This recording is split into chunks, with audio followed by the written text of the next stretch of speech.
এই doctor Yunus Nobel জয়ী হলো, শান্তিতে নোবেল জয়ী হলো, এটা আমার বুঝে আসে না। দেখেছি সুদের কারখানা খুলে দিতে, ওনাকে দেখেছি গ্রামীণ ব্যাংক প্রতিষ্ঠাতা। এই ডক্টর ইউনূস নোবেল জয়ী হলো, শান্তিতে নোবেল জয়ী হলো, এটা আমার বুঝে আসে না। যেহেতু আজকের যে প্রোগ্রামটা তারা নস্যাৎ করেছে, এটা তো একটা সরকারের উন্নয়ন নেই। আর বর্তমান বাংলাদেশের সরকার হচ্ছে ডক্টর ইউনূস, তিনি শান্তিতে নোবেল পেয়েছেন।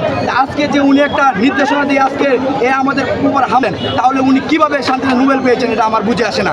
আসলে উনি কি শান্তিতে নোবেল এনে বাংলাদেশের মানুষকে কিছু উপহার দিয়েছেন? আপনারা দেখেছেন? আমরা কিন্তু দেখি নাই।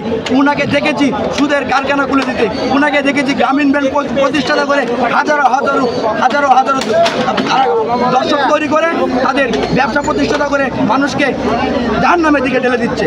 তাহলে উনি শান্তিতে নোবেল এনেছে এটা আমরা বিশ্বাস করি না। কারণ উনি যদি শান্তিতে নোবেল পেয়েছেন আমরা বিশ্বাস করি না। কারণ যদি উনি শান্তিপ্রিয় লোক হতেন তাহলে আজকে আমাদের এই শান্তিপ্রিয় কর্মসূচিতে উনি নির্দেশ দিতেন না।